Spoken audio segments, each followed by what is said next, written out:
Shouts out Big Steve. Shout out Michael Bisman. Shout out my sharp friend Dogfather. Last UFC pay-per-view of the year. Thought I'd bring him on. Thanks for being on, my friend. Don't have too much time for this one. I reckon 40 minutes max. Just a bit of a rush around. What do you think? Tell me about this, and we'll get straight into it. What do you think of the UFC, mate? Currently, what do you think of these title matchups in the next 2026? What do you think of the Volkanovski-Lopez, the Lerone Murphy versus Aljamain Sterling? Do you agree with all this matchmaking? I like it. I'm fine with. Yeah, I'm fine with another. I'm done with seeing Volk as a title challenger. I mean, he's done what he's done. Get him out. Lerone and Alj is a good fight. Whatever, So can't complain. As long as they're fights, I'll be happy. And as long as there are bets to be made, I'll be happy. So that's true. That's a positive mindset to take. I just wanted to discuss. What are your thoughts about Paddy Pimblett versus Gaethje? Awesome, hilarious, fantastic. I love it. That's the spirit. All right, yeah, Michael. I love it. What's up? What's up, Michael? What's up, Stephen RSK8? What's good? All right, we'll get into it. If we don't have much to discuss, we'll move on because short on time. Mohamed Naimov, Mairon Santos. So on this one, I'll take it and I'll say I'm not really interested from a betting perspective. I try to tape it. I'm like, I'm definitely not interested from a betting perspective. I feel like there's some value on Naimov. He's not as bad as people are, clamoring. He's like 6-1 in the UFC. He's got some good wins. But Mairon Santos, younger, better, more potential, but he just has slim margin type of wins. So I'm not really interested. What do you think? Big underprice, personally. Okay. The under's taken a lot of steam, and I've seen Naimov get hurt multiple times, and obviously I've seen Santos hurt multiple times, and Naimov does hit pretty hard early. So yeah, I'm looking at some unders. I'm looking at some inside the distance stuff. I haven't gotten to anything yet, but it's just been one-way steam on the over. I don't really expect it to go any other way right now. So yeah. Yeah, my friend played the over, a chalk, and I'm like, oh, I get it, but just exactly what you said, the multiple hurts and knockdowns and stuff. I can't get that. It's gonna look great. It's gonna look great until it doesn't. Yeah, until a kill shot happens. Yeah, exactly. Speaking of kill shots, Mansur Abdul-Malik versus Antonio Trocoli. This is just don't go on if you go on another Mansur Abdul-Malik, I'm logging off. If you go off on another Mansur Abdul-Malik, if you go off on another Mansur Abdul-Malik rant, I'm logging off. I already did it. I already did it on my early teas. I try not to repeat myself. You mean the fourth time? Did you enjoy that? I thought that was probably one of my best rants I've ever done on the show. Every single time he comes up, you have to have a rant on him. We know. Hey, it was unscripted, and I thought that was beautiful. It all just came from passion. It was just anyway. Yeah, we know what it's about. Like, do I play another minus 200 under 1.5 rounds and watch Malik turn it on at the second half of round 2? Every time I tape Trocoli, he doesn't really show chin issues. So I'm like, why do I think that he has chin issues? Maybe he's so bad that I remember him being bad. So I haven't locked anything in. I still taped it. It's under or nothing. Maybe Malik round 2. That's where all these KOs happen. Or round 3 for once against Brundage. If what I noticed on tape is if no one pushes the pace, he won't push the pace. The only guy he ran through, and I was on this under too, was Dushko. And he just aggressively tried to grapple him and started pulling leg locks. He just KO'd him with ground and pound. But everyone else that just stared at him, including Nick Klein, Wes Schultz, he just stared at him back. So under or nothing, KO 1-2. I haven't really looked at it. I'm still scarred. What do you think? I mean, probably the same way you feel, honestly. There's just nothing to take a side on here. I mean, Abdul-Malik's minus 1,500? Yeah, he's up there. 1,200. The under, you can't trust the guy to go for it. And yeah, I mean, I don't really have much to say. I don't know what Abdul-Malik KO is. It's probably a stupid price. Inside the distance, dumb, stupid fight. I don't really care about this one. Yeah, it makes sense. There's only one way you can play it, so let's move on. Alrighty. You could play the over. I mean, yeah. You could play the over. Honestly, and just sweat. It's fine. Could. I reckon maybe start round 2 is probably the safest. You just hope that. But you're playing a guy that's probably going to retire after this fight, in Trocoli, and that doesn't really have any skill set other than being tall. So it's just it's one of those. I don't know. I feel like you're forcing it. All right. I do have a passionate take on this one. Ibo Aslan, Iwo Baraniewski, and I'll let you take it away though, and then I'll know how long I have to talk. I do not have a passionate take on this fight. I did tape it, and I do feel like it's probably accurate because I do think Iwo's wrestling is decent. And if he gets Ibo down, there's multiple occasions of him just not knowing how to do jiu-jitsu off his back and quitting. Like it won't be the first time. But I don't really think either guy is that impressive. So I can see it being like a shit show 205 fight where Iwo hasn't really seen too much adversity. And the one or two times I've seen it, he doesn't look very good. There was the one fight he obviously got knocked out in amateurs from top, which was hilarious. Absolute cinema. and then there was even, it was like probably his second or third pro fight where, a guy actually gets up after one of his takedowns who's half decent and starts swinging on him. And it's just a terrible look. So was that a pro fight? That's a good one. Yeah, I don't know. It was a classic. He pounded the guy out in round one, but it was the only pro fight that he actually saw some adversity, and he was like shelling up instantly. Looked like he hated getting hit. So, yeah, I'm not really interested in Iwo. I can see a play on Aslan, but he kind of sucks to me. He's just like a big brute with a calf kick, and he can swing some power. But he's an absolute zero on the mat. So, I kind of lean unders, to be honest, because I don't really see a path to victory for Iwo over 1.5, honestly, because I haven't seen him do it yet. Obviously, he could wrestle to potentially a decision, which could be interesting for the overs. He seems like he'd be somewhat durable, but I don't know. I kind of lean the under, but it feels pretty square just because I don't have enough data. So choosing to pass is probably accurate.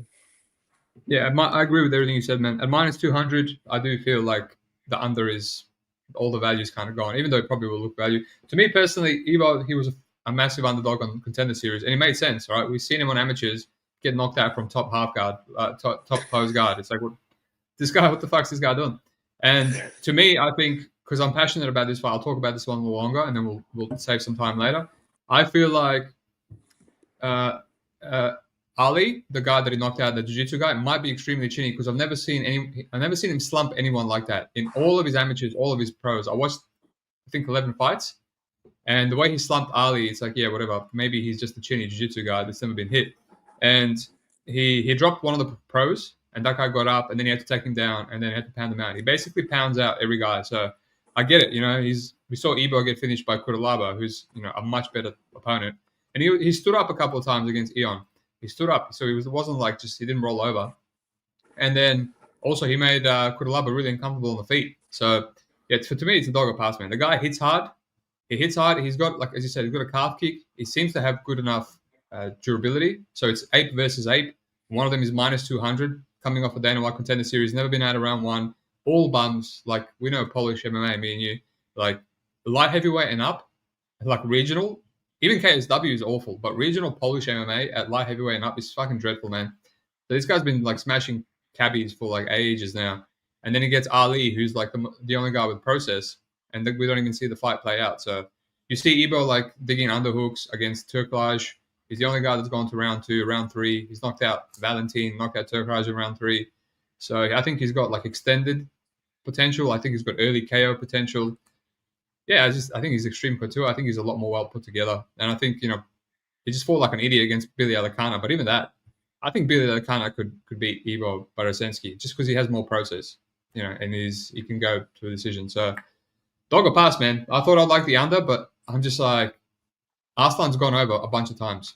What if he chooses to sprawl and brawl and it goes over and he gets like a round 2, round 3 KO? But yeah, at the moment passing, I like the dog.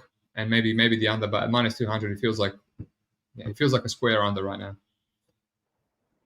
Alrighty, that was funny. Classic Steve breakdown. You talked way too much for that to just be like, I like the dog, yes. Not really, but I'm gonna pass. But you know why? I'm passionate because I have a read and because I probably will have an underdog play on Ibo. So I'm giving good. Good. If I think I'll have a play, then I got to give the people a reason. Alrighty. I don't disagree with it. I hope to see you with 1 unit on Ebo. No half unit bullshit. We need a full unit. Ooh. Put the Well, how balls about this? put the balls on the How table. about this? How about if I do half unit on the dog and then I do another half on the under? Is that okay? That's 1 unit invested on the shithole fight. Anyway, don't tell me how to live my life. All right, let's move on. We'll see. We'll see. But I'll have action on it. All right, Edson Barboza versus Jalin Turner. I have a full unit on the under 1.5 rounds. All right, when the limits have opened up, just so I wouldn't upset my guest here. And I don't understand how you can watch a Jalin Turner fight, and he's killed more durable, less wash guys than Edson Barboza before in under 1.5 rounds. If it's not round 1, it's early round 2. If it's not early round 2, sometimes it's late round 2, like Kulibao and someone else that he got out of there late round 2, which would be very tilting, very, very tilting. So I hope that doesn't happen, but it's just like, man, how is this not 60%? How is this not like going towards minus 200 territory? With Edson's been killed before, club and subbed, and like almost killed by Sadiq, Murphy, close. Oh man, that close, near knockdown. So that's it. I do think it's a squash match, but I think the under 1.5, it's kind of like it correlates with Turner, so that's a better line, and that's where we're at. What do you think? I completely agree. I don't know if I can get to 135 though. I just can't get to I can't get to 135. Like it was 110 plus money earlier in the week. I still haven't been able to get down on it. I agree with you. I think it should be 60%. I cap it about the same as you. It should be like minus 150. It should be favored. So anything around pick'em or plus money, I think it's a good bet. The price just hasn't gotten to their work and get to anything yet. So Turner a pass, and for me, like you said, his equity is most likely in the under 1.5, and he's minus 300. So logical assumption would be the under should be favored more than 52.5%, closer to 60. And I think that's a perfect breakdown of the fight, Steve. Nice, man. Let's move on. Let me go through the comments. I want to address them all because we're short on time. Aussie father, Aussie fight fan, mustache screams locked in. There you go. The most hated on gambling Twitter. Now, I thought this was me for a second, but I assume he means Abdul-Malik. Shout out No Sleep Steve. Getting a little bit more sleep, but shout out Communist Ghost Dog. There you go. I thought you were a communist. I didn't want to say anything on live on air just in case. Ibo Experience Edge. You give out any mustache rides? Yeah, you give out any mustache rides? No, never. If you knew Dogfather, you wouldn't ask that question. He doesn't believe in women. Yeah. And my favorite pair of 4-eyed sharps. Just so you know, I don't wear glasses. 20/20 vision. This is a blue light blocker thing, but it's okay. Just had to clarify that my eye genetics are solid. So right, draw live in CP Fresh Mart tonight. Yeah, okay. All right. Yeah, I hate this fight. I tape that. I hate this fight. Pick and fight. It makes sense. Will Vettori die for the first time to a guy that hits like a truck? He's more functional than Ferreira. Everyone's on Vettori, by low spot apparently. But they were saying the same shit when he fought fucking Roman Dolidze, and Roman Dolidze rinsed him. I thought Dolidze beat him both times in a striking fight. So, but I would say Roman Dolidze is still more functional than Bruno Ferreira. People make fun of his striking, but he's got like a janky style. I don't know, I'm not interested. I actually taped it thinking maybe I'm wrong, and no, I'm not wrong. I'm not interested. I think this could be the first time Vettori dies. If he doesn't, he's probably going to be, sticking and moving, doing better than Ferreira. And Ferreira does stupid shit, pulls guard and stuff. So, you get anything you're interested in this one? Well, overs, honestly, like as stupid as the overs could look with Brunno killing him, it's like Vettori's win condition is probably him grinding. And I think him being slightly favored makes sense. And he's also historically incredibly durable. I get that Brunno hits really hard, but all the guys he's knocked out in the UFC, they've been knocked out before. It's not like they're, it's not like they're super durable. I mean, it's Dustin Stoltzfus, it's still Dustin Stoltzfus at the end of the day. And that was a complete meme. And Hawes, and then he bonked RoboCop. Like, sure, it can happen, but what's the actual percentage that it happens? And most likely it's happening under 1.5 rounds. So to me, I think the over should be like heavily favored, probably closer to like minus 225, like 70%. But then I also have to bet the Bruno Ferreira over, which sounds scary. But the thing is, the day it's like, what does a Marvin Vettori finish look like here? You know, I really struggle to see. It doesn't exist. It's very hard for me to see. So if I'm not capping a ton of Vettori finish upside, and he's super durable, I kind of have to just side with the over and just plug my nose, and trust that, you know, Vettori's durability is going to hold up, and he's not a great finisher. So it could be a 15-minute staring match or Vettori grinding. I think there's a lot of upside on it. Both guys, Bruno's super low volume too. Yeah, he is. He doesn't really. I bet on his unders a couple of times. They're hit, but I'm like, wow, this guy he's not really. He doesn't have a way of setting it up. The best he actually ever fought to get a knockdown KO was against Robocop. I thought he fought amazing there. I thought Robocop had so much length on him, and he kept backing up, and he pulled him into that counter. And I was like, this guy's more technical than people think. And then he fought like an absolute spastic in every single other fight, just like spamming, spinning elbows, falling over. Like, what is this guy doing, bro? The Abus fight, Abus, he like hurts him and he throws a spinning back fist while he's hurt. Like, what are you doing? No, well, that was the fight that he threw nothing for 5 minutes, and I was on the under 1.5 rounds. He literally gave away. I'm like, what are you doing, bro? And then he throws the first strike and he lands it, and just at the 1.5 minute mark. And then he actually threw a head kick, and he hit him with the knee as he went for a takedown, but he didn't knock him out. But I was like, bro, this guy's just giving away 5 minutes. Like, how am I going to play under 1.5 with him anymore? Like, it's not worth it. Phil Hawes made it to round 2 almost, because he was just like bouncing around, you know, waiting to set up a spinning elbow and shit. It's like, it's not surviving. I mean that's how I feel, right? Like, it's a big step up in competition, and Vittori's like really durable. So the over 1.5, the over 2.5 only being -1. What is it? -148, -150. Like, it took a bit of steam, actually. Yeah, it took a bit of steam. It took a bit of steam. $1.67, which he was like pick him at one point. That's a lot of action. So I guess the people agree with you, I guess. To me, that's stopping me. I've been here before. I've lost my ass before on durable fighters. He's very hittable. So I don't think he's not someone that's going to dodge a spinning elbow or anything. He'll walk right into it. So, but you're a braver man than me when it comes to overs. So, all right, let's move on. A lot of time on that fight. For Ziam, Nazim, Sadykhov, I know you have a play here. I taped it, and it's one of those ones I don't have the best read, and I didn't want to spend any more time on it. I'm getting better at just moving on if I don't see a lean. For us, you know, neutralizer, better process. Nazim, better ape. He's good too. I honestly think someone like Mike Davis is a tougher matchup than Nazim, because Mike Davis is actually good, really good, and his jiu-jitsu is insane. Whereas Nazim is just kind of an exister, and, you know, knocking out a Chinny Mota, knocking out Ismail Bonfim, who's a quitter, couldn't beat Borshev. Like, I don't know. I think Ziam can win a decision here by being slightly more smarter, and when he has a good fight, like the Mike Davis, and who was another really good fight, Figlak, he's like covering 30-27. He looks like amazing prospect. But then he has like the Pueles and the Jai Herbert fights, which are like split decision potential. I don't know. I'm not interested. It feels kind of accurate to me personally. I feel like this fight is perfectly accurate right now. What do you have? Yeah, I think it's a pick'em fight.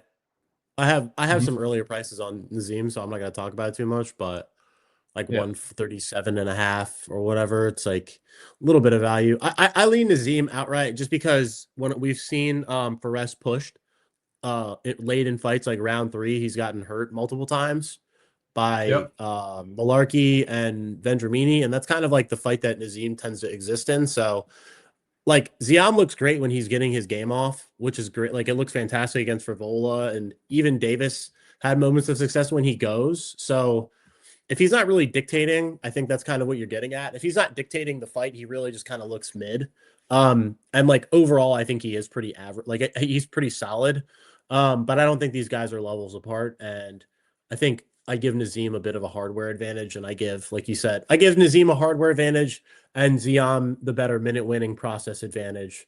So to me, pick 'em fight, and I would rather choose the guy with the hardware who has a little bit more finishing upside, in my personal opinion. So I think Nazim should probably be favored outright, maybe like -115, like -120-ish for me. But that's about all I can get out of it. Yeah, I mean, I don't disagree with anything. I think your line was much easier play. It's the fact that he drops round 1, and then, as you said, round 2, round 3 is where Nazim exists. So I'll just leave it. I'll just if somehow he wins round 1 over Nazim, then you can even play chalk live because you know he's going to win round 3, maybe even finish him. So I'm just going to leave it. I'm not going to force it because if Ziam's looking good, he wins round 1. He's not. I don't think he's going to fold like the Motas or the McKinneys and whatnot. So, but all the best to you. All right, you have a play here too, I'm pretty sure. So I'll let you take it away. Macy Barber versus Kareem Silva. What's the go? What's the haps? Well, I don't know what the line is, but because I have motion, the market obviously has respected my action. Plus 155 now in Pinnacle for Kareem.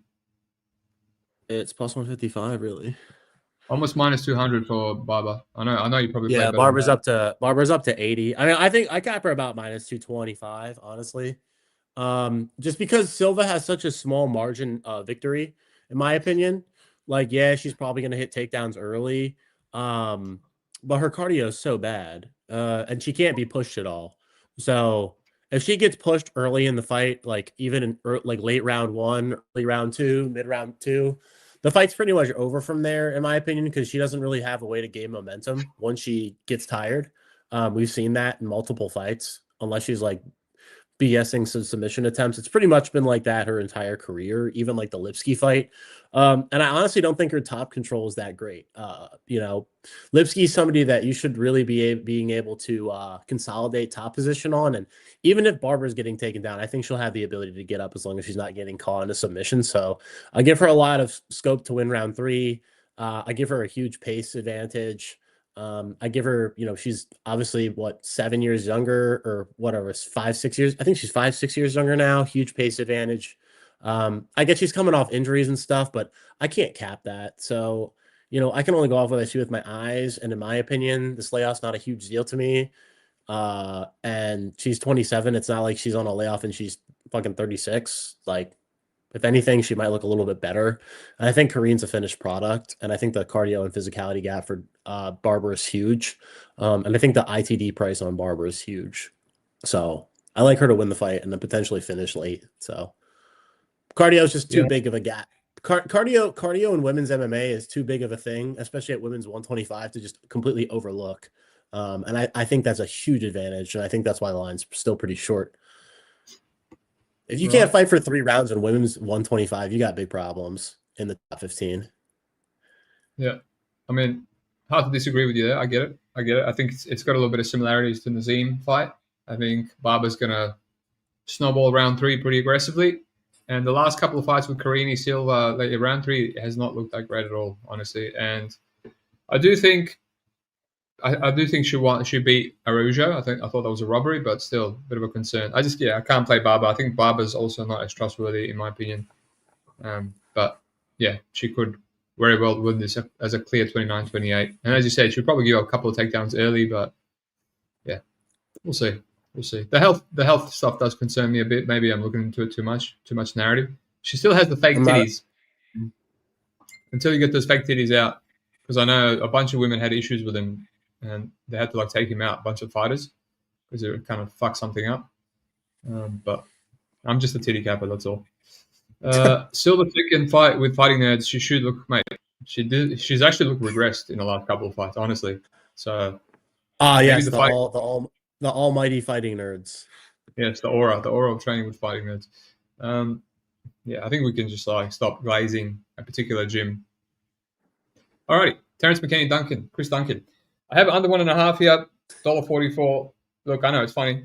Look, honestly, it's not my favorite under 1.5. I just played it because it's a Terrence McKinney, play an under and forget, right? But I think it's one of those scary ones which could end up going to round 2, like potentially the Bonfim, the shitty Bonfim. And who's the other one? I know Woodson on Contender Series, and who else finished McKinney in round 2? Was there anyone else other than Bonfim? Let me just have a Nazim. Oh, Nazim. Yeah, it could be one of those ones because he can probably the way Torres hosed Duncan on the ground was throwing him around, and we'll talk about that soon enough. I think Terrence could potentially have a big wrestling advantage, but I don't think he's going to rear naked choke him. And if he's not, most likely Duncan's talking about starting in the back control with Dawson and Moicano. I think he would just stay safe and not actually want to take any risks because he knows if he makes it to round 2, McKinney's going to fall apart. So it could be one of those round 1 completely gone. 5 minutes on back control. Now I need him to get a knockout in 2.5 minutes. And Duncan's not the best finisher, right? The guy outside of the guillotine, how many decisions in the UFC? 1, 2, 3.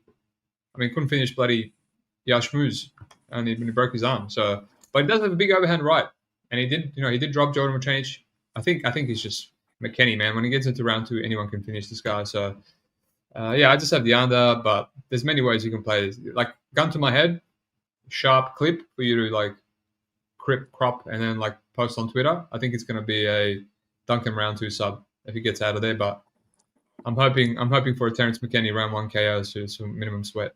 If he's smart enough, he'll strike with Duncan. He'll knock him out because it's like the speed advantage is insane. What do you think? I bet McKinney plus 155 for a half unit.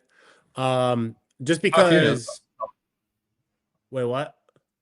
I said soft, only half a unit. Sorry, yeah. It's because I'm not really a fan. Like, I'm not really a fan of McKinney's game. I mean, Evan and I lining up. The squares are aligning. Sharps aligning. Squares aligning. Me and Evan being square. But yeah, I mean, I think McKinney, for me, I'm not a huge fan of McKinney's game, obviously, because he just comes out and bum rushes with zero game plan. But at the end of the day, the way he fights and his physical attributes in round 1, to me, with a guy like Duncan who can be had, we've almost seen him had multiple times, even in fights that he's won, McKinney to me is a coin flipper. You flip a coin, especially against a guy like Duncan, and you tell me the fight's pick 'em in several iterations. I'd probably agree with you, and I do agree with that here specifically. We've seen Duncan, like you said, hurt multiple times. We've seen him submitted. Obviously, McKinney is what he is. We all know we're getting from him. And because he maximizes his win condition and he knows what type of fighter he is, I think he's a fine bet at the current price as well. Like, I'd play anything from plus 135 to 1. I play anything better than plus 135 for like a half a unit shot, just because I still think it's probably a pick 'em fight. You think you're not the only, you and Evan are not the only one playing the money line. There's a lot, and to me, it's like, do you guys see him winning a decision? That's the only way. That's the only reason I play the under 1.5 rounds. I think it just correlates with McKinney. But yeah, because it's hard to bet it's hard to bet $1,000 on a round 1 prop. That's why, Steve. Okay, yeah, fair enough. Yeah. And I guess you can just go half a unit plus money and get a decent return. All right, let's move on. It's like I bet plus 155 the round 1 prop. By the time I'm going to get to it's going to be plus 200. I mean, I probably can't even get $1,000 on a round 1 prop. So you probably can some places. Yeah, it won't be, but it might be like plus 170, you know what I mean? Or plus 175 by the time I end up getting my whole stake in. So it's like, is that really worth me, doing all this bullshit for? Probably not. No, you know better. You know better than anyone else. All right, we've got 10 minutes for the whole main card and Grant Dawson versus Torres. Basically, I thought I would love this under 1.5 rounds. I thought it would be minus 200. And I was just talking myself into, you know what? Torres is so bad. He's got 2 finishes by sub in round 1 to bums. It's going to snowball. It's going to fall apart, even though he's facing a sniffer in Grant Dawson. But I talked myself out of it. I said, let's just relax. Let's calm down. Let's wait till fight day, see what I like. Basically, I think it's Manuel Torres round 1 KO is very, very live. But the guy overextends. Even in that last fight versus Dober, man, he threw an overhand right and he just almost fell over. And it's like, I hope that he won't do that against the grappler that's going to shoot for a single leg. Because when Grant Dawson gets a single leg, he's down. And he's very strong. Duncan took him down. He instantly got up. And as we said, man, he was just hosing Duncan. And Duncan's whole thing is physicality. He was just like throwing him around. Like fuck, this guy's so strong. Crazy. But I think he might be able to get up against Grant. But yeah, Grant is just going to sniff. He even admitted he's going to sniff. He's going to sniff. And we might see a Drew Dober knockout, on the single leg, just throwing hammer fists to the side of his head. Grant Dawson's been knocked out with Travis blind elbows on against the cage in the regionals and then by a freaking straight right from Bobby Green. So maybe there's some chin issues there, but maybe Torres he's going to be one of those guys going for guillotines and throwing punches instead of defending the takedown. So maybe he gets Grant out of there with that. Maybe he just gets taken down and snowballs and you're like, come on, get a finish, Grant, for the first time in your life. Get a round 1 finish. And then you're like sweating you under 1.5 rounds. But we'll see. But nothing as of yet. I don't mind a little round 1 poke. And I don't mind some Dawson 1-2 or just fight ends round 2 because the over is taking action. So we might get a good better than minus 200, ends around 1 and 2. What do you think? Donker pass fight. I don't like the under either. I'd rather play Torres than the under personally, just at the price. I don't know, just one of those weird fights, where you kind of have an idea. I feel like everybody kind of knows what could happen here. Yep. It's relatively hard. It's relatively hard to predict. I don't really know if there's going to be if there is an edge on it. I mean, I'm a guy who, the word hardware is going to come out of my mouth like every 15 seconds. So probably lean Torres as the money line side at this price, just because he has so much early win equity. And he's such a hoss early. So I lean him because he kind of knows how to maximize his win condition, similar to McKinney. And he's a pretty decent sized underdog. So I like him as a side, but obviously Dawson's a far better fighter with far better process, and a much better mixed martial artist. So I get why he's a favorite. Easy peasy. Makes sense. All right, let's move on. Jan versus Bogdan Guskov. Honestly, I like Jan, but so does everyone else. There's a couple of these fights that everyone is playing the same stuff.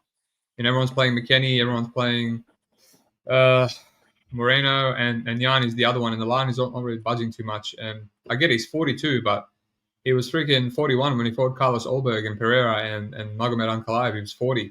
All these guys are faster, they hit hard, they're younger, and he's gone to splits, and you can argue that he should have beat some of these guys. And now he's fighting Bogdan, who, again, he's younger than him, but I don't think he's faster. I don't think he's a better striker. I don't think he's more durable. So I think Jan can, have some grappling upside. He can submit him. I think he's a way better striker. How is Bogdan going to handle like the leg kicks? That bunch of these other guys, Pereira and Olberg, kind of bothered them. How's he going to handle the strikes from Jan? I haven't locked it in. I have over 1.5 rounds on the PPH, which is like the same as the 2.5, which I'm about to be limited and lose that book. But yeah, other than that, man, I think honestly, if that crashes, if that bet crashes, it's going to be Jan somehow finishing Bogdan under 1.5. Is Bogdan going to knock out Jan? I don't think so, man. I don't think, like, you look at these last few fights, Nikita Krylov, Billy, Ryan Spann, Zach Parga, they're all either washed or chinny or bums. Like, I reckon 3 years ago, Nikita Krylov that rinsed Volkan Ozdemir, I think he would rinse the shit out of Guskov. I think he just got him at the perfect time. So, what do you think, man? Guskov for me. I actually like him a good bit in the spot. There's not too many times that you get to fade a 42, almost 43-year-old who hasn't fought a hard 15 minute fight in a long time. Olberg fight, honestly, was not fought at a pace that would show him being 42 or 43 years old. It was a tepid kickboxing fight. And the same thing, honestly, with his last couple. It's like Alex fight, they both gassed him around when he grappled hard. Ankalaev, he just kicked his leg for 3 rounds and did nothing, and then got absolutely dominated in the back half of that fight. And Glover fight, he insta-tapped, got broken like instantly. So yeah, I like Guskov, honestly. Like, I get that, nobody's seen the chinks in his armor, but like, you got to put it in context. Has he fought a fight that he's going to get pushed super hard in? No, not really. Like, will Guskov push him? He might. He's going to hit him in the face pretty hard. And he's going to go for it and try to do it. So way more than Olberg will. And I get that he's more skilled, but he's also turning 43 in February? How many times do I get to fade a almost 43-year-old at chalk in the UFC? So sign me up for Guskov at plus money pretty much every day of the week. Nice, man. Nice. Good to have some varying opinions. I agree. That's the only reason I haven't locked it in, just because it's chalk and he's old and the Guskov is much younger. But all right, man, we've got like 4 minutes. How often do you get a 9-year age advantage? And the guy's 40. Yeah, it doesn't matter as much. 43. Doesn't matter as much. He's never had a style that, like, he was always being gassy and slow, even when he was like 33. You know what I mean? So it's not like he's lost any speed or any cardio. He's just the same old slow guy that can't get up if you take him down, and he just knows how to shut down these younger. Like, Olberg had so much speed and athleticism and power more than him, and he somehow made that a split decision. Like, he knows how to neutralize. Just I don't know. True. He's just like he's made out of steel, and he just doesn't throw much, and when he throws, he makes it count. I don't know. But he will be hit. I think he'll be hit with some pull counters from Guskov.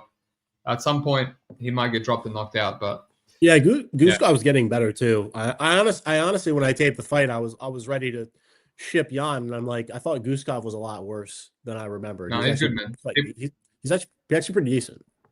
People have been shitting on him for like every single fight, and I've been cashing, and no, I'm just like not interested really. All right, we've got 3 minutes, man. 3 minutes. Are you interested in this fight? People saying Cejudo value, but he's retiring, bro. I'm not interested. I'm not interested. I might just Yeah, wait he's for value, him but to win. he's value, but he's 38 and at 11-year age disadvantage. I'm out. Yeah, and he's tiny, and he's going to win round one at best, and then he's going to lose 2 and 3, and he might even get finished, in my opinion. So I'll look at something like that. This is the fight. All right, I'll let you talk about this one. Keep in mind we have two-ish minutes. So what do you think about this one? I honestly thought Taira, then I taped it, and I thought Moreno, and now Moreno to me feels like Jan. Like everyone's playing Jan, but I'm like people underestimating Taira here, and I'm just going to leave it, do some more tape. What do you think? I like Moreno personally, Okay. but Yeah. it's not because I think I just think it's too big of a step up for Taira still. Like it does feel like a bit of the Roy Val vibes all over again. Yeah. So I'm okay with I'm willing to take Moreno at plus money, knowing he has pretty good anti-grappling, and he's in theory, in my mind, gonna jab Taira up. And I get Taira's the future, and that's why he's the favorite, and his scope for improvements is much larger than Moreno. And he could come up here and bum rush him, but at the end of the day, I think Moreno at the price at plus money is fine. I'm going to trust the to me the more proven commodity at an underdog price, and so I'm okay with that. I think his hardware is very solid too, and I would you're never going to see Moreno looking like Taira did in round 3 of that Royval fight, like flaking to punches. You're never going to see that. To me, that was a big red flag.